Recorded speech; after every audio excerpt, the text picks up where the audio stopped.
अस्सलामुअलैकुम, मैं हूं फाद शहबाज खान। 24 दिनों से बानी पीटीआई से अहले खाना की मुलाकात हो रही है, ना वकला और सियासी रहनुमाओं की। वजह जेल मैनुअल की पाबंदी है या अदालती हुक्म अदूली हो रही है। जेल में अगर सियासी मुलाकातों पर पाबंदी है तो माजी में वकला को 420 बार और बहनों को 189 बार बानी से मिलने की इजाजत किस कानून के तहत दी गई थी। तहरीक इंसाफ को ज़िमनी इंतखाबात का जुज़वी बाइकआउट करने से कितना नुकसान हुआ, बानी की वाज़ेह हिदायत के बावजूद लाहौर और हरीपुर का इलेक्शन किसके कहने पर लड़ा गया। नवाज शरीफ ने एक बार फिर मुख्तदरा मुखालिफ बयानिया अपना लिया। शौकत यूसुफजई ने नून लीग कायद के मुतालबे की हिमायत करते हुए बानी के साथ नवाज शरीफ का भी एहतसाब करने की शर्त रख दी। नवाज शरीफ एहतसाब और शहबाज शरीफ मुज़ाकरात की बात कर रहे हैं। दोनों भाइयों के इस मुतजाद मौक़िफ़ में हकीकत पसंदाना तजवीज़ कौन सी है। और पाकिस्तान के बाद अमेरिका और ताजिकिस्तान में दहशतगर्दी की कार्रवाइयाँ तालिबान रजीम के आलमी अमन के लिए बढ़ते खतरे का कैसे खात्मा किया जा सकता है। जमहूरी दौर में एक जमहूरी रहनुमा से जेल में मुलाकात की इजाज़त का ना मिलना एक अहम सियासी मसला बना हुआ है। हुकूमत और हिज़्ब इख्तिलाफ कौम को अपना अपना सच बता रहे हैं। कोई जेल मैनुअल का हवाला देता है तो कोई अदालती हुक्म याद दिलाता है, लेकिन इस सब के बावजूद अब वज़ीर आला खैबर पख्तूनख्वा सुहेल अफरीदी को 8वीं बार भी अडयाला जेल में बानी पीटीआई से मिलने नहीं दिया गया। वो गुज़श्ता रोज़ अपने साथियों समेत नवंबर की सर्द रात में 10 घंटे तक अडयाला जेल से कदरे दूरी पर धरना देने पर मजबूर रहे और धरना महमूद खान अचकज़ई और अलामा राजा अब्बास से मुशावरत के बाद अल सुबह ख़त्म कर दिया गया। और आज सुबह जब वज़ीर आला KP के ये सारा मामला chief justice Islamabad high court justice Sarfaraz Dogar को बताने गए तो उन्हें बताया गया कि चीफ जस्टिस उनसे मुलाकात नहीं कर सकते, जिस पर उन्होंने अदालती हुक्म के बावजूद उन्हें मिलने नहीं दिया जा रहा। इस इम्तियाजी सलूक के खिलाफ मंगल को एहतजाज का इंदिया दिया। तमाम आईनी और कानूनी रास्ते मैं अपना चुका हूँ और अभी जो है मेरे साथ कौन सा ऐसा रास्ता रहता है जिसको मैं अपना कर जो है अपने लीडर अपने कायद से मिल सकूं। अदलिया जो है वो अपने अहकामात नहीं मनवा पा रहे। अगर अदालती अहकामात ना फॉलो किए जाएं तो फिर जो है ये मुल्क में अफरा तफरी होगी। हर बंदा अपने हिसाब से इंसाफ करेगा और जब हर बंदा अपने हिसाब से इंसाफ करेगा तो फिर बहुत बड़ा नुकसान होगा। वज़ीर आला अफरीदी ने 7 दिसंबर को पेशावर में जलसा करने का ऐलान भी कर रखा है। आज पीटीआई पार्लियामेंटेरियन के वफ्द ने स्पीकर कौमी असम्बली से मुलाकात की और अडयाला जेल में मुलाकात ना करवाने से मुतल्लिक अपने तहफ़्फ़ुज़ात से भी उन्हें आगाह किया।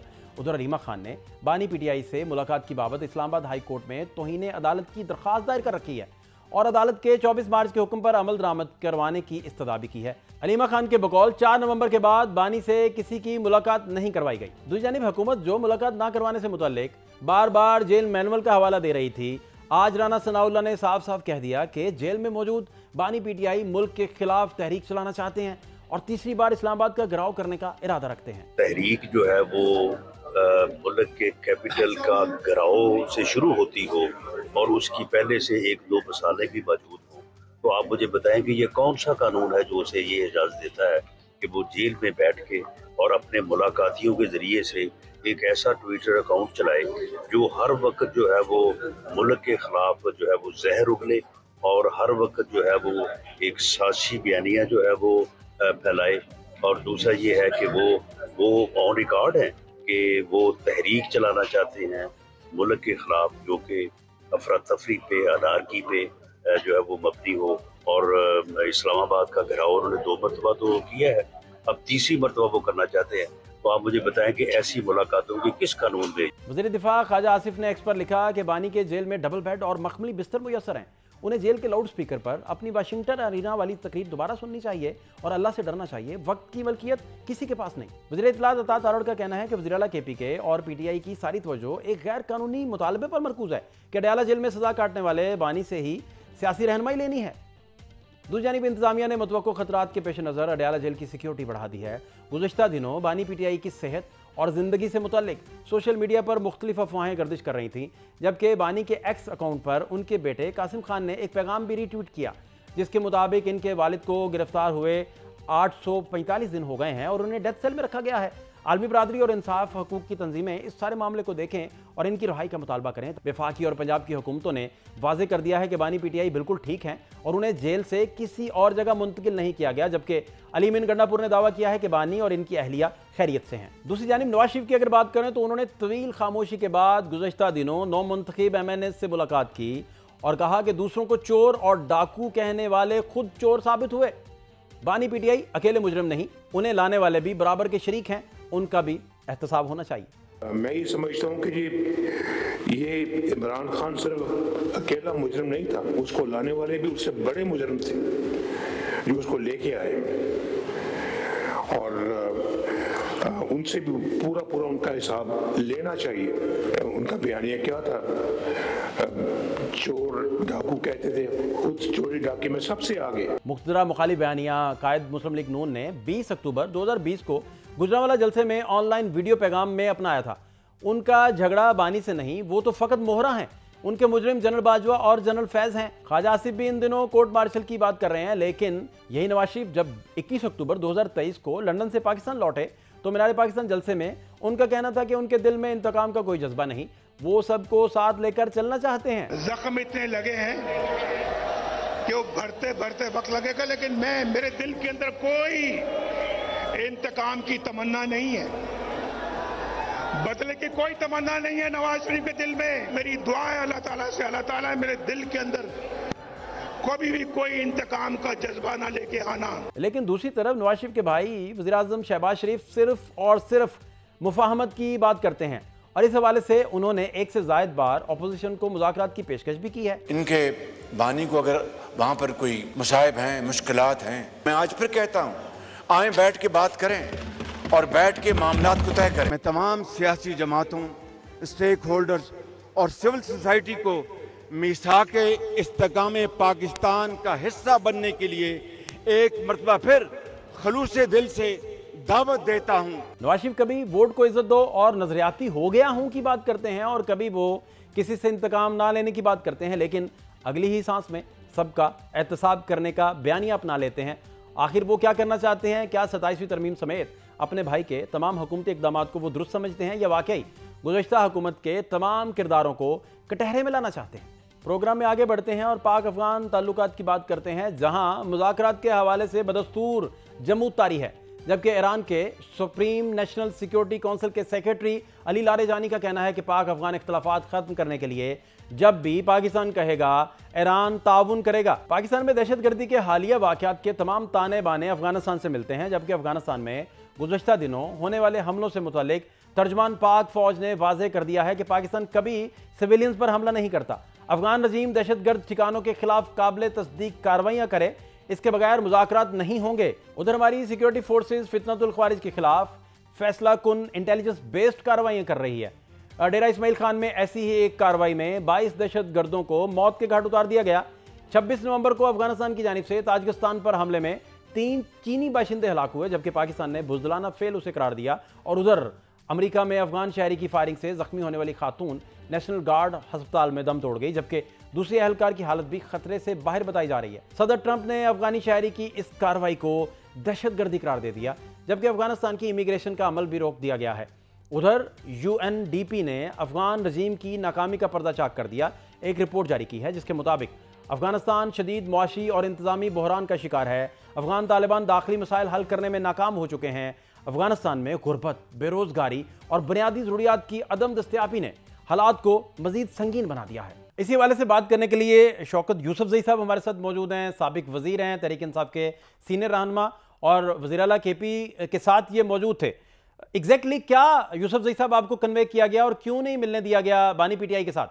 बिस्मिल्लाहिर्रहमानिर्रहीम, बहुत शुक्रिया। देखें, बहुत ही अफसोसनाक बात है ना। देखें, इस मुल्क के अंदर हम दावा करते हैं कि जी जमहूरियत मजबूत हो रही है, मईशत मजबूत हो रही है, लेकिन वो तो सब कुछ नज़र तो नहीं आ रहा है। अदालती सिस्टम आपका कोलैप्स करता जा रहा है। कल हम पहुँचे थे, मैं भी उनके हमरा था, क्योंकि 5 बंदों का नाम मिलना था, उसमें मैं भी शामिल था। ठीक। और लेकिन बदकिस्मती देखें कि बग़ैर किसी वजह के ना हम पूछते रहे कि जी हमें कोई वजह तो बता दें कि मुलाकात नहीं हो सकती। तो कोई वजह नहीं, लेकिन आप नहीं मिल सकते। और जबकि कोर्ट आर्डर हमारे पास, CM हमने कहा एक CM को मुलाकात करा दें, खैर हम बाकी 4 बंदे नहीं जाएंगे, वो भी नहीं हो सका। तो ये तो देखिए एक मजाक बनता जा रहा है ना, आहिस्ता आहिस्ता आहिस्ता आहिस्ता। वो एक सूबे का CM है, 4.5 करोड़ आवाम का मैंडेट है उनके पास, वो जाके वहाँ पे कभी ज़मीन पे बैठता है, कभी सड़क पे बैठता है, और ये इस तरह ये तो तस्दील हो रही है। यूसुफ सर एग्जैक्टली क्या कन्वे किया गया आपको? जानबूझकर हुकूमत तस्दील कर रही है। क्योंकि साथ भी थे। आप उधर हमरा मौजूद थे, लेकिन क्या एग्जैक्टली क्या कन्वे किया गया? यही तो मसला है कि जो SHO साहब आए थे बात करने के लिए, उनकी ज़बान थी नहीं, मुंह में ज़बान ही नहीं थी, वो बस सर हिलाते रहे। हम उनसे यही पूछते रहे और CM साहब ने बार बार कहा कि जी हमें बता तो देना कि क्यों नहीं मुलाकात की जा रही, क्योंकि कोर्ट ने तो हमें इजाज़त दी है, लेकिन आप हमें बता नहीं रहे कि क्यों नहीं मुलाकात हो रही है। तो वो आगे से कहते थे जी हमें कुछ नहीं पता है, बस हमें आर्डर नहीं है, किसकी तरफ से नहीं है ये भी नहीं पता, बस हमें आर्डर नहीं है। तो ये तो देखें बहुत ही तस्लील शुरू हो रही है।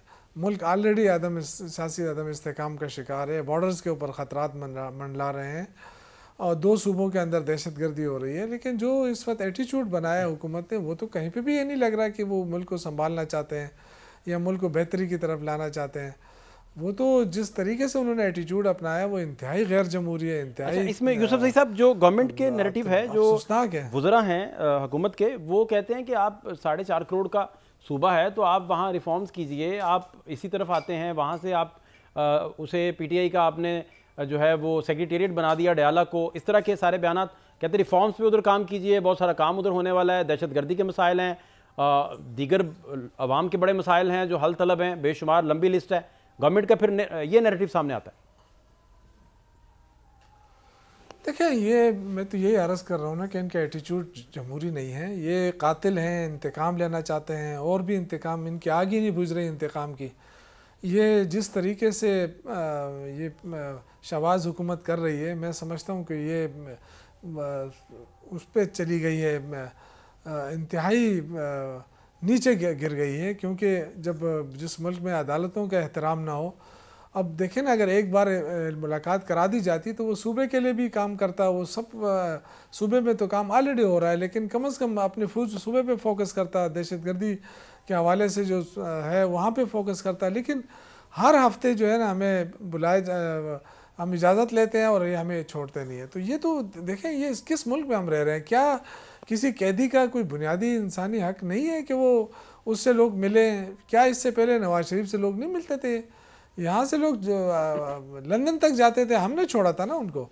लेकिन अब जो सूरत हाल बनी है, ये हुकूमत के उस पर खून लग चुका है। ये इंतहाई, देखें, इन्होंने अपने तमाम इदारों को कमज़ोर कर दिया है और इनकी जो इंतकाम की आग है वो बुझ ही नहीं रही है शरीफ फैमिली की।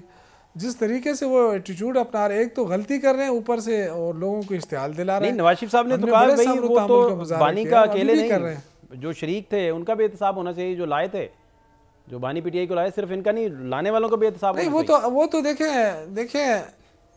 देखें इस तरह तो बहुत सारे लोग लाए गए। नवाज शरीफ को कौन लेकर आया था? जनरल जिलानी लेकर आया था।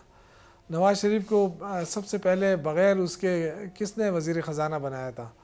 ये भी एहतसाब होना चाहिए। मुस्लिम लीग नून किसने बनाई थी? ये भी एहतसाब होना चाहिए था। IGI किसने बनाई? ये तो फिर बहुत सारे कच्चा चटा खुल जाएगा ना।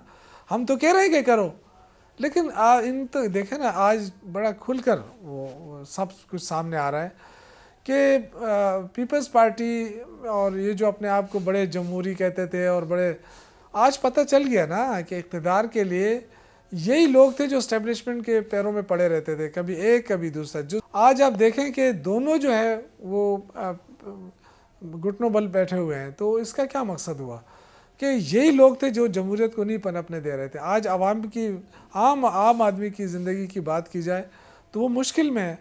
महंगाई को देखें आप, बेरोज़गारी को देखें। आप बिल्कुल ठीक फरमा रहे हैं यूसुफ ज़ई साहब, आप बिल्कुल ठीक कह रहे हैं।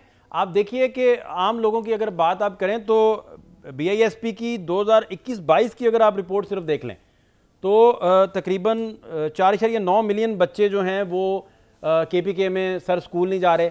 इनमें 82% वो हैं जिनकी उम्रें गुजर गई हैं, और आप इसके अलावा 79% उन इलाकों के बच्चे हैं, ख़ास तौर पे जो बॉर्डर एरियाज़ हैं जहाँ सबसे बड़ा प्रॉब्लम है। 5 लाख बच्चे तो सिर्फ पेशावर में हैं, जिनमें आप तकरीबन 3,19,000 बच्चियाँ भी उसमें शामिल हैं। आम लोगों की अगर बात करें तो आप ये ना हो कि आप परफॉर्म भी ना कर पाएँ, और ये जो आप मुलाकातों का सिलसिला है और आपका राइट भी है वो भी सिलसिला रहे, और उधर से रिफॉर्म्स भी ना हो सकें, लोगों का राइट है सर उन तक, डोर स्टेप तक ये सारी चीज़ें आपने पहुंचानी है। देखिए, हम तो शरीफ लोग हैं, सियासी लोग हैं, हम चले गए, कल सारा दिन बैठे रहे, रात तक बैठे रहे, वज़ीर आला साहब बैठे रहे, हमारे सूबाई वज़रा बैठे रहे, शराफत हमने दिखा दी और वापस आ गए। लेकिन ये जो वर्करों के अंदर गुस्सा बढ़ता जा रहा है ना, ऐसा ना हो कि कहीं फिर रायबंद महल जो है वो फिर भी उनको फिर ख़तरा पड़ जाए, क्योंकि लोग तो इस चीज़ को सुन रहे हैं ना, सारे जो इंटरनेशनल मीडिया के ऊपर चला है 2 दिन से कि जी इमरान खान की ज़िंदगी के हवाले से, तो लोगों के अंदर तशवीश तो है। अगर ये इतने मुखलिस होते हैं, अगर ये पाकिस्तान के साथ मुखलिस होते हैं, तो ये कह देते कि जाएं देख लें भाई, मिल लें अपने लीडर के साथ, हम आके लोगों को बता देते, कन्विंस कर लोगों के। अच्छा यूसुफ ज़ई साहब, आपने बड़ी इंपॉर्टेंट बात की और ये हमें सबक ना सिखाए कि आपने बड़ी ये हमें ना बताए कि जी सूबे में काम करना है, और सूबे में हम काम कर रहे हैं। हमारे सूबे अब मुकाबला ये टिकटॉक से तो हम नहीं कर सकते हैं ना। ये बड़ी इंपॉर्टेंट आपने बात की। आपने कहा कि वर्कर्स में उसने इस पे लगा दिया, वर्कर्स में आपने कहा कि गम गुस्सा बढ़ता जा रहा है। एग्जैक्टली यही गवर्नमेंट कह रही है कि ये एक और 9 मई करना चाह रहे हैं, ये एक और 26 नवंबर करना चाह रहे हैं, और राना सनाउल्लाह कहते हैं कि बानी जो है वो तीसरी दफा घेराव करना चाह रहे हैं इस्लामाबाद का। एग्जैक्टली यही बातें गवर्नमेंट कर रही है। तो हम तो ये कह रहे हैं ना कि हुकूमत या पाकिस्तान जो इन चीज़ों का मुतामिल नहीं हो सकता। आप क्यों लोगों को मजबूर कर रहे हैं? या तो सियासत करें या फिर इंतकाम करें, लेकिन इंतकाम आप सरकारी वसाइल से तो ना लेना। आप में इतनी हिम्मत है, जुर्रत है, तो इमरान खान का पूरा ख़ानदान जो है वो रह रहा है वह ज़मान पार्क में, अगर आप में हिम्मत है तो उनके साथ डायरेक्ट टक्कर लेना। आप आम वर्कर को क्यों सफ़र कर रहे हैं? आप सरकारी वसाइल इस्तेमाल करके पाकिस्तान की ये जो पंजाब की फोर्सेस हैं, पुलिस हैं, ये फोर्सेस हमारे ख़िलाफ़ आप क्यों इस्तेमाल कर रहे हैं? इनको तो टैक्स का पैसा जा रहा है ना, टैक्स के पैसों से ये लोग तनख्वाहें ले रहे हैं। तो अगर उनको आप इस्तेमाल करेंगे हमारे ख़िलाफ़, और एक छोटा सूबा है उसके अंदर मुसलसल ये चीज़ें अब बढ़ती जा रही हैं आहिस्ता आहिस्ता, कि ये जो नवाज शरीफ की फैमिली है ये इंतकाम ले रही है खैबर पख्तूनख्वा के अवाम से। एक तो पैसे नहीं दे रहे हैं, हमारे 3000 अरब का कर्जा चढ़ गया है वफाक के ऊपर, हमें पैसे नहीं दिए जा रहे। हमारे जो जिसमें हमें अगर अदा कर दिए जाएँ तो हम अपने लोगों को रिलीफ दे सकें, हम अपने लोगों को के लिए तरक्की दे सकें। जो आपने बेरोज़गारी की बात की, तो आप देखें ना 2022 से पहले तो जो फाटा था वो हमारे पास तो नहीं था, वो तो इनके पास था ना, वफाक के अंडर था। तो वफाक के अंडर था तो क्यों नहीं इन्होंने वहाँ पे अस्पताल बनाए, वहाँ पे इन्होंने स्कूल बनाए जो बॉर्डर एरियाज़ के बच्चों की आप बात कर रहे हैं। उसके बाद आप पेशावर की बात कर रहे हैं, तो उसमें आधे से ज़्यादा तो हमारे पास अफगान बाशिंदे रह रहे हैं। तो ये सारी चीज़ें मिला के हमारे खिलाफ एक गलत प्रोपेगेंडा हो रहा है। क्योंकि बड़ा इमरान खान साहब के क्लोज भी रहे, बड़े करीबी साथी माने जाते हैं, फवाद चौधरी हों या दीगर सारे लोग जो पहले फेज़ थे तहरीक इंसाफ का, वो बार बार कहते हैं कि ये जो टीम सेट की गई है, इस टीम में बहुत सारे फ्लॉज हैं, इकट्ठा करने में, पॉलिटिकल इंटरकोर्स को लेके चलने में, लोगों को साथ जोड़ने में, सारे एक्सट्रीमिस्ट ग्रुप है सारा, ये इस तरह की बातें सामने आती हैं। आप एग्जैक्टली क्या सोचते हैं, क्या राइट वे है इन सारे मसाइल से निकलने का? अगर आपसे पूछा जाए कि तहरीक इंसाफ जिन बहरानों में इस वक्त फंसी है, इसे निकलने का रास्ता अगर चाहिए तो आप क्या सुजेस्ट करेंगे? देखिए, अगर मेरी राय ली जाए तो इस वक्त पाकिस्तान जिन हालात से दो चार है उसमें तो बिल्कुल हमें चाहिए कि गवर्नमेंट जो है वो जो स्पेशली दहशतगर्दी के ख़ात्मे के लिए वफाक और सूबे मिलकर आगे बढ़े। लेकिन ये तो तब होगा जब वफाक माहौल बनाए। लेकिन अगर आप सिर्फ इस बात पे ज़िद होंगे कि जी इमरान खान से मुलाकात नहीं हो सकती, तो आप मुझे बताएं कि वो वज़ीर आला जिसको इमरान खान ने नामज़द किया है वो कैसे इनके साथ बैठे, फिर कैसे मामला सुधरे? तो यही तो हम अर्ज़ कर रहे हैं ना, और कितनी सब्र और तहम्मुल से हम काम ले रहे हैं। नहीं यूसुफ ज़ई साहब, मेरा ख्याल है बहुत ज़्यादा आपकी इजाज़त से, और मेरा ख्याल है कि आप मेहरबानों की कदर करते नहीं हैं, कदरदान आप हैं नहीं। बैरिस्टर सैफ देखें, इतना बड़ा मोतबर नाम पाकिस्तान का, इतने आला पाए कि वो सियासतदान हैं, वो 1 सेकंड लगाते हैं, फिर मुलाकात आपकी करवाते हैं, लाएं उन्हें कबीना में वापस, आपकी मुलाकात हो जाएगी। मेहरबानों को तो आप रद्दी की टोकरी में डाल देते हैं, यहाँ कहते हैं कि तारीख इनसे बदला ले। तो आप लाइए मेहरबानों को वापस, क्यों नहीं लाते? इतने वो इंपॉर्टेंट खिलाड़ी थे आपके।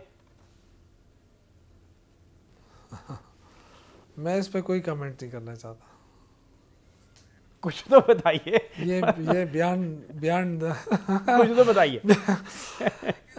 Totally beyond my jurisdiction. ये जितने लोग प्रोग्राम देख रहे हैं वो सारे स्क्रीन के सामने बैठ के कह रहे हैं कुछ तो बताइए। नहीं देखें, फैसला किसने करना है? इमरान खान ने करना है ना। तो इसीलिए तो अगर इसको छोड़ दिया जाता, मुलाकात हो जाती सुहेल अफरीदी साहब की, उनकी तो कैबिनेट अभी भी इनकम्प्लीट है ना, तो जाहिर है वो इनकम्प्लीट कैबिनेट को मुकम्मल भी कर लेते अगर वो छोड़ देते। आप बेसिकली कह रहे हैं कि इमरान खान ने बहुत सारे अपने जो फैसले हैं रिव्यू किए हैं, तो ये फैसला भी वो रिव्यू करें और फिर काबीना में लाएं, फिर बैरिस्टर सैफ साहब को मुलाकातें आसान हो जाएंगी आपकी, कोई मसला ही नहीं है, प्रॉब्लम ही नहीं है। नहीं, बैरिस्टर सैफ देखें वो तो ज़ाहिर है पार्टी का मसला है, पार्टी फैसला कर सकती है किसको लाना है किसको नहीं लाना है। लेकिन मैं जो एक अर्ज़ करना चाहता हूँ कि देखें इस वक्त थोड़ा सा सब्र तहम्मुल से काम लेना होगा। बदकिस्मती है कि उधर तिलाल चौधरी और वो क्या है अता तारड़, इस तरह के लोग जो टीवी पे आते हैं ना, तो वो सिर्फ नफ़रत ही फैला सकते हैं, उनके साथ और कुछ मुझे नज़र तो नहीं आ रहा है कि वो कई अफ़वाह तफ़हीम की बात उनके मुंह से निकले या। और इस वक्त ज़रूरत भी इस चीज़ की है कि दोनों तरफ से, मैं एक तरफ नहीं कहूँगा, दोनों तरफ से इस चीज़ की ज़रूरत है। और क्योंकि अगर दहशतगर्दी ख़त्म करना है तो सबसे पहले सूबे को एतमाद में लेना होगा, और सूबे को तब एतमाद में लिया जा सकता है जब वफाकी हुकूमत इस तरह का माहौल बनाए। अभी छोटी छोटी बातें, इससे चीज़ें बढ़ती जा रही हैं। लेकिन आप देखें कि हमारे बॉर्डर जो है, मगरबी बॉर्डर भी और मशरक़ी बॉर्डर भी, वो दोनों वहाँ पे टेंस है और अदम सियासी इस्तेकाम मुल्क के अंदर है, दहशतगर्दी रोज़। अच्छा, मुझे एक आखिरी बात समझना है, हालात में हम सिर्फ यूसुफ ही लेते रहेंगे। आपकी सीनियरिटी का फ़ायदा उठाते हुए, और आप इतने करीबी भी हैं बानी पीटीआई के, उसका फ़ायदा उठाते हुए एक बात सिर्फ समझनी है कि जब पार्टी 9 मई भुगत चुकी थी, फिर उसके बाद बहुत सारे लोग जो हैं वो डी सीट हुए, आपके सामने थे सारे मामलात। गंडापुर साहब बड़ा अच्छा जा रहे थे, बहुत सारे अच्छे तरीके से वो खेल रहे थे, सिचुएशन और नज़ाकतों को समझना शुरू हो गए थे। वहाँ फिर एक और हार्ड लाइनर आ गए, तो सारे लोग इस अंदेशे का इजहार कर रहे हैं कि पार्टी कोई और गलती ना कर बैठे, और वो गलती करेगी तो फिर और ज़्यादा धनस जाएगी। इस बाबत आप समझाइए। देखें, अली अमीन गंडापुर साहब ने भी बड़ा अच्छा काम किया कर रहे थे, और ये जो आए हैं नए हैं, लेकिन अभी तक उन्होंने जिस तरीके से सब्र तहम्मुल का मुजाहरा किया, मेरे ख्याल से इससे ज़्यादा और क्या किया जा सकता है कि आपके पास कोर्ट आर्डर भी हो, आप सूबे के वज़ीर आला भी हों, और आपको कहे कि नहीं आप अपने लीडर से नहीं मिल सकते, और वो फिर भी वहाँ आराम से बैठ जाए, आराम से। यूसुफजई साहब, साबिक वज़ीर, बड़ी डिटेल से अपना पॉइंट ऑफ व्यू दे रहे थे। प्रोग्राम में शॉर्ट ब्रेक शामिल करेंगे, हमारे साथ रहिए।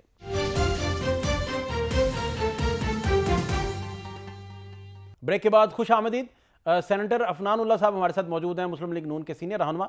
बहुत शुक्रिया सर वक्त देने के लिए। पूरी रात वो बैठे रहे वहाँ, अडयाला मुलाकात दोबारा नहीं हो पा रही, अदालती ऑर्डर भी मौजूद है, सारा कुछ मौजूद है। तारीख फिर किस तरह याद करेगी आपको कि आप एक वज़ीर आला को बाहर बिठा रहे हैं, अंदर मुलाकात ही नहीं करवाने दे रहे? जी बिस्मिल्लाह रहमान रहीम।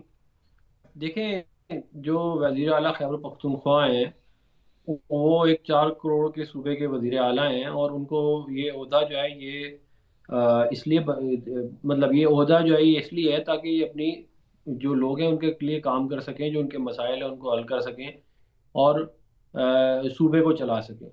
अब ये अगर इस तरह उस सूबे को छोड़ के बुरे हाल पे, और ये उसके ISF के जो है वो रुकन के तौर पे आगे बाहर बैठ जाएंगे और सूबा जो है उसका बेड़ा गर्क होगा, तो ये भी कोई तरीका तो नहीं है ना। और ये देखें, बात ये है कि जितनी मुलाकातें इमरान खान साहब की हुई हैं किसी फॉर्मर प्राइम मिनिस्टर की आज तक नहीं हुई।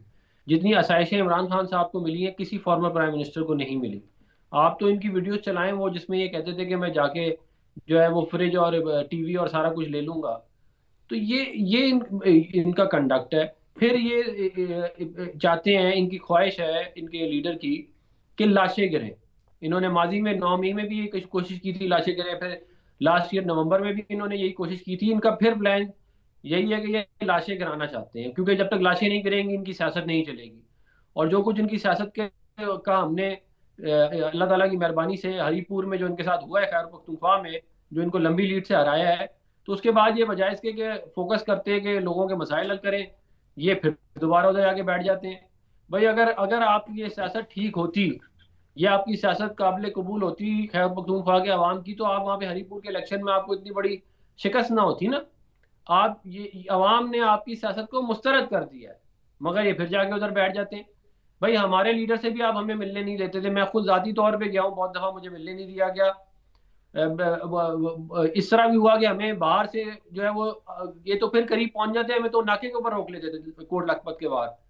तो ये इस तरह के मामला हैं इनके। उसके बाद फिर ये कहते हैं कि जी हमें मिलने दें और हम जब मर्जी मिलें। आप मुझे बता दें कि क्या पाकिस्तान के 24 करोड़ लोगों का ये मसाइल है कि इमरान खान साहब को देसी मुर्ग मिली है, इमरान खान साहब की जो है वो एक्सरसाइज की मशीन ठीक है, उनके जो है वो बाकी मामला जो है वो उनके हिसाब किताब से चल रहे हैं कि नहीं। ये अगर 24 करोड़ लोगों के ये मसलाइल है तो आप जरूर मुझे बताएं। पर ना ये कोई कंडक्ट नहीं है ना इनका, ये गैर जमहूरी कंडक्ट है जो इन्होंने अपनाया हुआ है। नहीं, आप अभी फरमा रहे थे जो तकरीर इमरान खान साहब ने की थी और उस तकरीर में उन्होंने कहा था कि नवाज शरीफ साहब के वो एसी उतरवा देंगे, तो वो देखिए वो तकरीर उस दौर के इमरान खान के लिए बहुत बड़ा एक ताना बन गई और वो कभी भी एडमायर नहीं की गई तकरीर। लेकिन आज जो रवैया आपकी गवर्नमेंट का है या जो आप कर रहे हैं सारा, वो भी तो ताना बनती जा रही है ना। फिर आप इसको फिर कल कला को कैसे फेस करेंगे? ये तो वक्त बदल जाता है, पाकिस्तान में बड़ी तेजी से वक्त बदलता है। देखिए बात यह है कि हमारी जब 2013 में हुकूमत आई तो हमें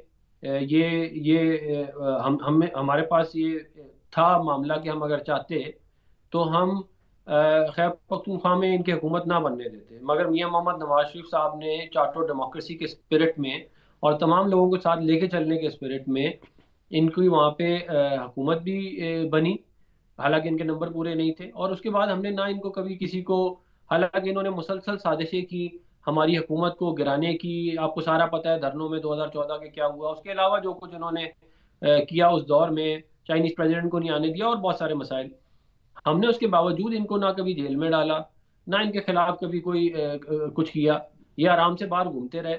मगर उसके बाद 2018 का दौर आया और जो कुछ इन्होंने किया है ये हम इनके खिलाफ नहीं कर रहे, ये एक मकफ़ात अमल है, ये अल्लाह ताला का कानून है कि जो इन्होंने गलत काम 2018 से 22 किए थे ये उनके उसकी सजा जो है ये इनको मिल रही है। और ये अब हमारे लिए ताना इसलिए नहीं है क्योंकि हमने सबसे ज्यादा आसाइशें जो किसी एक वजीर आजम को मिल सकती हैं फॉर्मर प्राइम मिनिस्टर को, वो उससे ज्यादा हमने इनको दी है। इनकी फैमिली हर हफ्ते इनसे मिलती रही है पिछले 2-2.5 साल, इनकी लॉयर्स इनसे मिलते रहे हैं हर हफ्ते, जो है इनकी सियासी जमात के लोग ज्यादातर इनसे मिलते रहे हैं। उसके बाद भी इनकी अगर ख्वाहिशात ना नहीं खत्म हो तो आप मुझे बता देना इसका क्या एंड है। और फिर आप ये बात जहन में रखें कि इमरान खान साहब की सियासत अब इधर तक आ गई है कि वो ये समझते हैं कि खैबर पख्तूनख्वा की हुकूमत को इस्तेमाल करके इस्लामाबाद में धावा बोल के अगर मैं लाशें गिरा लूंगा तो मैं शायद बाहर आ जाऊं, उनकी ये सोच है। तो जब एक इंसान की ये सोच हो जाए तो उससे आप मुझे बताएं ना कि उसको हम कैसे उसको मामले को लेके चलें। अच्छा सेनेटर साहब, ये 24 मार्च तकरीबन 7 महीने पहले अदालत ने तय किया था, वकला बुलाए थे और जेल हुकाम बैठे थे, कंसेंट आपस में तय हुआ था, फिर तय हुआ था कि मंगल और जुमेरात को ये मुलाकातें शेड्यूल होंगी। जो आपका जुमेरात वाला दिन है उस पर तो 7 महीने से अमल दरामद हुआ ही नहीं, पार्शली अमल दरामद जो हुआ वो मंगल वाले दिन पर हुआ। अब वो 4 नवंबर से वो भी बंद है। तो एक तो कोर्ट का ऑर्डर था उसे इम्प्लीमेंट करना था, आपकी गवर्नमेंट है, फिर वज़ीर आला जो हैं वो आपकी पंजाब गवर्नमेंट की वज़ीर आला जो है मरीम साहिबा, उन्हें लिखती हैं ख़त, तो पंजाब गवर्नमेंट कहती है हमारा कोई लेना देना नहीं। शहबाज शरीफ साहब मुबारकबाद का कॉल करते हैं तो केपी के जो सीएम हैं वो उन्हें रिक्वेस्ट करते हैं तो वहाँ भी कोई लेना देना नहीं, वो कहते हैं बात करके बताते हैं। तो फिर ये कैसे चलेगा सिलसिला, मामला तो आगे कैसे बढ़ेंगे अगर आप कोर्ट को और उसके जो अहकामात हैं उन पर अमल दरामद एग्जेक्टिव नहीं सर करेंगे तो कैसे बात आगे बढ़ेगी? नहीं देखिए, हमने कोर्ट के अहकामात पे अमल दरामद किया है तो ये लोग मिलते रहे हैं ना, मार्च से लेके अभी तक या उससे पहले भी, और इवन जुमेरात को भी मुलाकातें होती रही हैं। सही है, मंगल को भी हुई है लेकिन बीच में कहीं नहीं हुई जुमेरात की मुलाकातें, लेकिन बहुत दफा हुई भी हैं। और आप मुझे बता दें कि देखें, एक बंदा एक केस में कॉन्विक्टेड है 190 मिलियन पाउंड की करप्शन के अंदर, उसको उस केस के ऊपर फिर या तो फिर हम उस केस को खत्म करके इनको जो है वो कहीं बाहर निकाल देते हैं ताकि आराम से घूमे फिरें। भाई बात यह है कि किसी भी कैदी को इतनी आसाइशें नहीं मिली हुई जितनी इमरान खान साहब को मिली हुई है, किसी भी कैदी को की इतनी मुलाकातें नहीं हुई, चाहे वो वजीर आजम हो या कोई और हो, जितनी इनकी हुई है। अब उसके बाद जेल मैनुअल को भी ये नहीं मानते, सेनेटर साहब क्या ये उसके बाद खून खराबा भी ये कराना चाहते हैं। तो आप मुझे बता देना हम क्या करें, क्या आसाइशें हैं उनके पास, मुझे आप प्लीज इस पे भी गाइड कर दीजिए। आसाइशें जो उनके पास एक्सरसाइज की मशीन है, सर उनका मेन्यू बनता है जिसके ऊपर उनकी मर्जी से जो है उनको खाना जहाँ से उनको चाहिए होता है वो मिलता है। इनके पास अपनी मर्जी की किताबें हैं जो इन्होंने पढ़नी होती हैं। इनका बेड है वहाँ पे। इनके पास मुशक्ती हैं।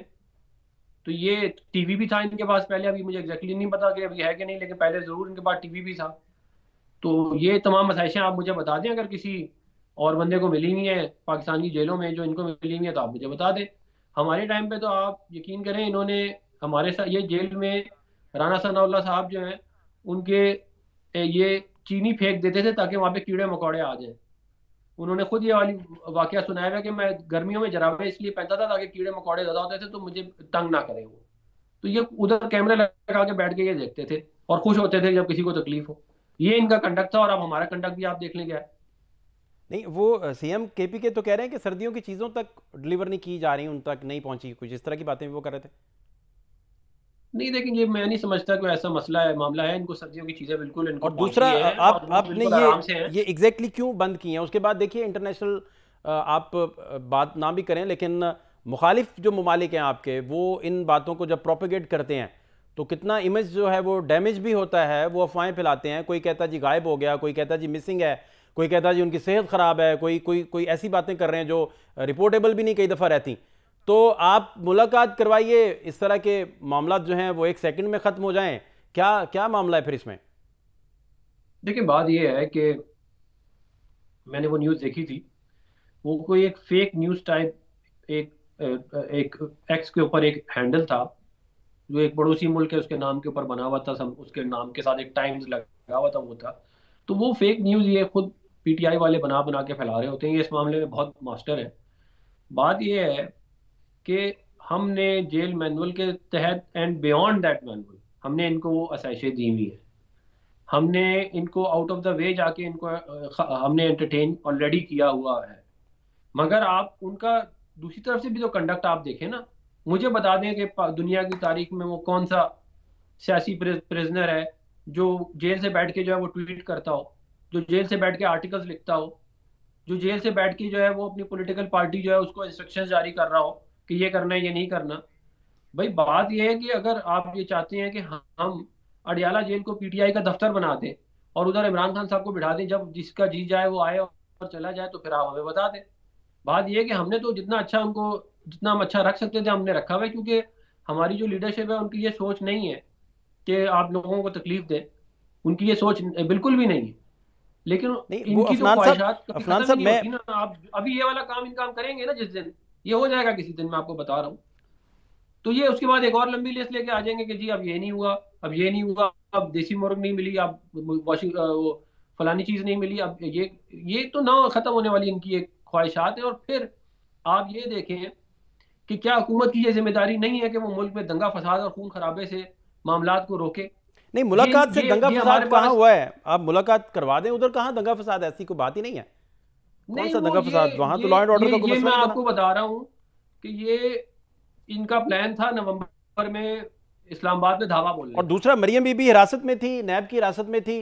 जाती तौर पर हमने खुद उनका इंटरव्यू किया था, वो हेडलाइन में छपा और पूरे बीबीसी तक ने रिपोर्ट उसे किया था। और वो तो चलता है इस तरह, तो रिपोर्टिंग चलती रहती है। जब कोर्ट में पेश हुई होंगी तो आपने किया होगा ना, उधर खड़ी होंगी उस वक्त आपने कर लिया। यहाँ पेश ही नहीं करते, करें पेश, हम इंटरव्यू कर लेते हैं।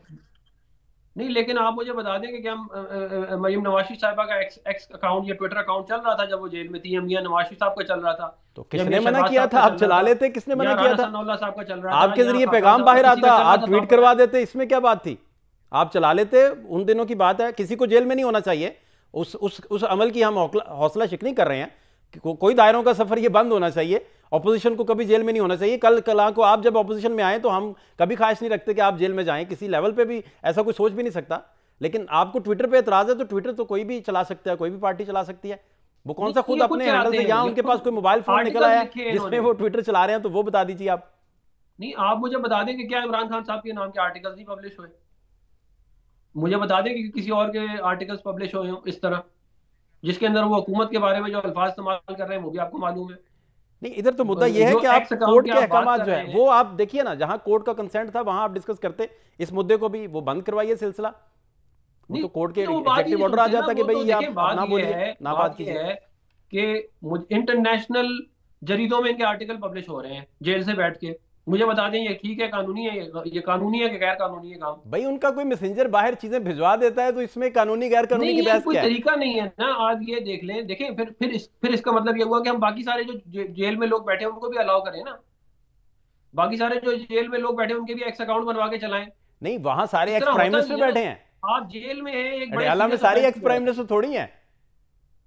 नहीं, मैं इसीलिए आपको कह रहा हूँ ना कि क्योंकि लोग तो फॉर्मर अपने प्राइम कद के मिनिस्टर मुताबिक काम वैसे करते तो हैं ये ना। हमारे टाइम पे ये कहते थे कि जी जेल में इतने सारे लोग हैं तो फिर उनको भी खुला छोड़ देते जो हैं, देखें जब हम एक इनसे एक कहते थे ये ना करें। कोई देखे लेकिन हमारे मैं लिए तो देखे ना, एक जेब कतरा है, वो भी अगर जेल में है तो हमारे लिए तो रिस्पेक्टेड है, लेकिन क्या उसका इंपैक्ट सोसाइटी पे वही है जो नवाज शरीफ साहब का था या जो इमरान खान साहब का इंपैक्ट है? अपने कद के मुताबिक लोग फैसले लेते हैं, काम करते हैं और तारीख में जिंदा रहते हैं। तो फिर हम जेल मैनुअल चेंज कर देते हैं और इमरान खान जेल साहब के लिए मैनुअल एक तो स्पेशल अदालत ने स्टेटस उनको बना कंसेंट देते हैं। से इजाजत दी थी, आप उसे इंप्लीमेंट नहीं कर रहे। देखें, बात यह है कि मैंने आपको जैसे एक्सप्लेन किया कि कोर्ट्स ने तो इनकी मोहब्बत में वो फैसले दिए हैं कि जो ना आइन के मुताबिक थे ना कानून के मुताबिक थे, और बहुत सालों दिए हैं। उसके बावजूद हमने कोर्ट के फैसले माने भी हैं, उनको इम्प्लीमेंट भी किया है। लेकिन आप ये बात समझें कि इस मुल्क की सिक्योरिटी की, इस मुल्क की जिम्मेदारी हमारी है। अगर हम हुकूमत में रह के इस्लामाबाद के लोगों की पब्लिक प्राइवेट प्रॉपर्टीज को सेफ नहीं कर सकते, यहाँ पे दंगा फसाद हो, तो ये भी तो फिर गलत काम है ना। या तो वो बहुत उनका शुक्रिया जी बिहेवियर। सेनेटर अफनानुल्लाह साहब, मुस्लिम लीग नून के सीनियर रहनुमा जी, अपना पॉइंट ऑफ व्यू दे रहे थे। शॉर्ट ब्रेक एक प्रोग्राम में शामिल करेंगे, हमारे साथ रहिए।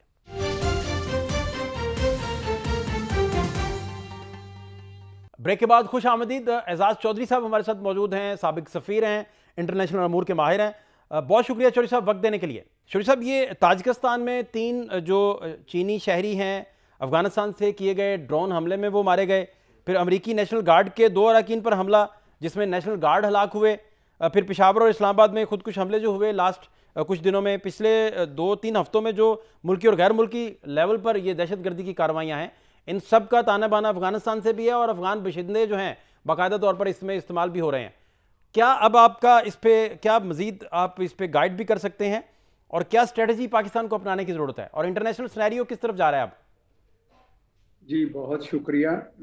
यही तो हम इतने अरसे से कह रहे थे कि आप पाकिस्तान आज वहाँ के जो टेररिज्म से मुतासर हो रहा है, कल को दूसरे हमसाए भी मुतासर होंगे, बल्कि मैं ये कहता हूँ कि बाकी की दुनिया भी मुतासर होगी।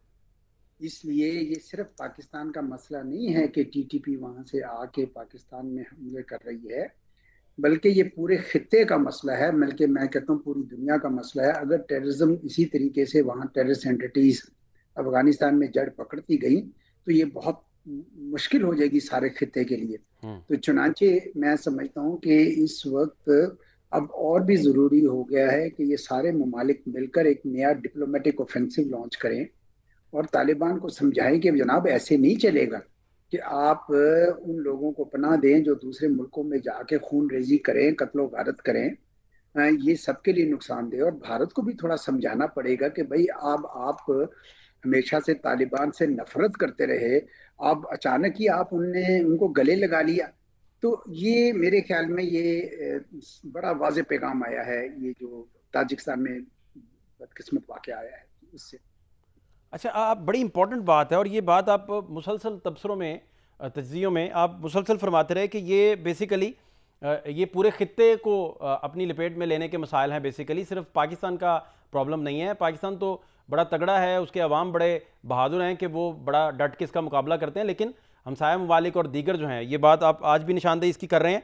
तो फिर इंटरनेशनल क्या स्ट्रेटजी होनी चाहिए? वो अलाइंसेस जो पाकिस्तान के साथ हैं इस वक्त, क्या रोड मैप होना चाहिए और इसका फिर आपको हल क्या नज़र आता है? उनसे जब बात करें तो वो जो डिस्कशंस आगे से मंजर आम पे लाते हैं वो तो बहानेबाजी के अलावा कुछ दिखाई नहीं देता उसमें। जी 4 बातें या 4 रास्ते उस रोड मैप के होने चाहिए। जी प्लीज। पहला तो ये है कि हम डायलॉग करते रहें। हमें भारत वाली रविश नहीं लेनी चाहिए कि जी 9.5 साल से मुकम्मल राब्ते बंद है, हमें ये नहीं करना चाहिए। बिल्कुल ठीक।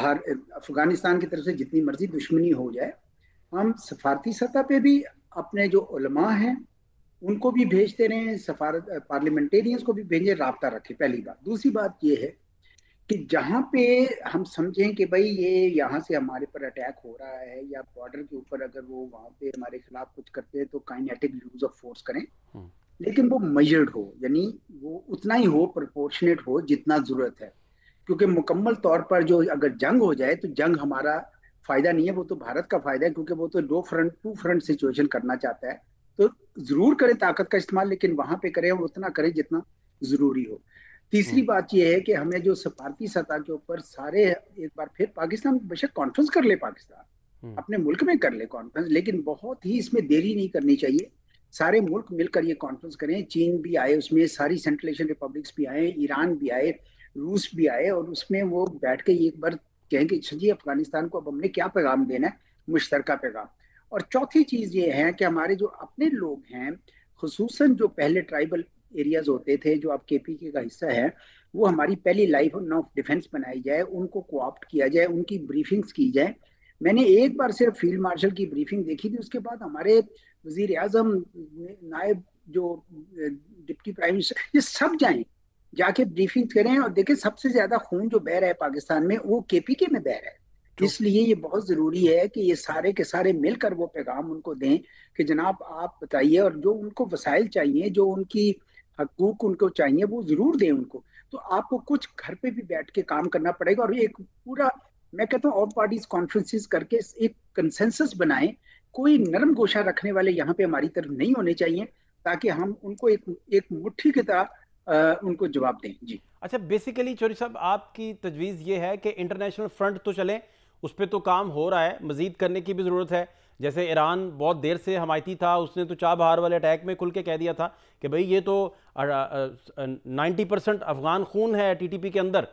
तो दूसरा आप बेसिकली कह रहे हैं कि जो दाखिली मामलात हैं उसमें भी सारी पार्टियां शरीक हों, आल पार्टीज कॉन्फ्रेंसेस तक बात जाए, और इस बयानिए को बहुत अच्छे से लेके चलने की ज़रूरत है बेसिकली। जी जी बिल्कुल। आपको याद होगा कि जब हमने ऑपरेशन ज़रबे अज़ब किया जून 2014 में जी, उससे पहले एक नई हुकूमत उस वक्त आई थी, पूरा एक साल ऑल पार्टीज कॉन्फ्रेंसेस होती नहीं, ताकि नेशनल कंसेंसस बन जाए। और कंसेंसस बना, उसमें इमरान खान साहब भी शामिल थे उस कंसेंसस में, नून लीग की हुकूमत थी, पीपल्स पार्टी भी शामिल थी। जब कंसेंसस बन गया तो आपका ज़रबे अज़ब यकीनी तौर पर कामयाब हो गया, और फिर वहां पे आपने देखा बड़ा इफेक्टिव हुआ। इसलिए मैं समझता हूँ कि एक नेशनल कंसेंसस बनाया जाए, और कितना पानी पाकिस्तान का खून बहाना है, जिसके बाद ये फैसला करेंगे कि हम पूरी कौम मुत्तहिद हो। तो वो ये मेरा मकसद था कि भाई उसकी कामयाबी जो है बढ़ जाती है अगर सारी कौम, सारी सियासी जमातें मिलकर ये फैसला करें कि भाई अब मजीद हमारे यहाँ खून नहीं बहेगा। अच्छा, ये तो बहुत अच्छी आपकी तजवीज़ भी है और ये वर्केबल भी होनी चाहिए। आप 14 का हवाला भी दे रहे हैं, उस वक्त इमरान खान साहब ने धरने भी दिए थे, लेकिन APS का जब बदकिस्मत वाक़या हुआ तो उसके बाद वो इकट्ठे बैठे भी, प्रेस टॉक भी की, नवाज शरीफ साहब ने भी, इमरान खान साहब ने भी। तो आप बिल्कुल दुरुस्त फरमा रहे हैं। मेरा ख्याल चौधरी निसार अली खान भी वज़ीर दाखिला थे उस वक्त, वो भी उस प्रेसर में मौजूद थे। लेकिन मैं जो आपसे जानना चाह रहा हूँ कि इंटरनेशनल फ्रंट पे कौन कौन से ममालिक जो हैं, वहाँ क्या क्या उनका रोल फिर होना चाहिए, और पाकिस्तान के कौन कौन से इकदाम हैं जो इन्हें मज़ीद करने की ज़रूरत है? जी मेरा ख्याल है कि सबसे इम्पोर्टेंट ये है कि अफगानिस्तान के सारे जो हमसाए हैं वो मिल बैठे। कौन कौन से हमसाए हैं? पाकिस्तान है, नीचे ईरान है, ऊपर चीन है, ताजिकिस्तान है, उज़्बेकिस्तान है, तुर्कमेनिस्तान है, किर्गिज़िस्तान है, कजाकिस्तान है, ये सारे मिलकर बैठे। और साथ में आप रूस को भी बैठाएं, अमेरिका भी बैठ जाए बेशक ऑब्जर्वर, क्योंकि अमेरिका का छोड़ा हुआ असला ही तो इस्तेमाल हो रहा है ना जी। तो अमेरिका को भी कुछ थोड़ा अपना किरदार अदा करना चाहिए था, ये क्यों छोड़ कर गए वो सारा असला। तो ये सारी जो चीज़ें हैं ये मिलकर अगर आप कोई कॉमन फ्रंट बनाते हैं तो तालिबान पे यकदम बहुत ज़्यादा दबाव आएगा, बल्कि तालिबान पे भी आएगा और भारत पे भी आएगा कि आप ये काम ना करें, क्योंकि ये काम बहुत ख़तरनाक है। ये प्रॉक्सी वॉर्स जो होती हैं ये बड़ी डेंजरस होती हैं, और ये सिर्फ पाकिस्तान के लिए नहीं, पूरे हमारे। इसलिए सबसे ज़रूरी इस वक्त मेरा ख्याल में इंटरनेशनल फ्रंट पे ये है। दूसरा ये है कि वहाँ पे जो अक़वाम मुत्तहिदा में भी ये मसला उठाया जाए। ये 1267 की अभी तक सैंक्शंस लगी हुई है तालिबान पे। तभी तो जब ये भारत जाना था इन्होंने एग्जेम्पशन ली थी उस सैंक्शंस रिजीम से मुत्तकी साहब ने। तो वो उसको भी एक्टिवेट करें, जो जो इनके लोग हमें पता चलते जा रहे हैं, मिलते जा रहे हैं, उनके बारे में वहां भी एक्टिवेट कर। तीसरा ये है कि अगर कोई हमारे पास पूरा सबूत है कुछ लोगों के कि भाई इन्होंने ये काम किया है कि हमारे मुल्क पे आके उधर से अटैक किया है या करवाया है, तो उनके रेड कॉर्नर नोटिस जारी कीजिए, इंटरपोल को भी मोबिलाइज किया जाए। ये तालिबान जो है ये काम नहीं कर सकते। जिनको गलत फहमी है कि ये बंदूक के जोर पर काबुल जीता था, वो अमेरिका खुद चला गया था वहां से। इसलिए ये मत करें ये हरकत, क्योंकि ये इनको बहुत नुकसान होगा और साथ ही पूरे खित्ते को भी नुकसान होगा। जी बहुत शुक्रिया जी। एजाज चौधरी साबिक सफ़ीर बड़ी डिटेल से बता रहे थे, अपना पॉइंट ऑफ व्यू भी दे रहे थे। प्रोग्राम का वक्त खत्म हो जाता है। फात शहबाज खान को इजाज़त दीजिए। अल्लाह के बाद।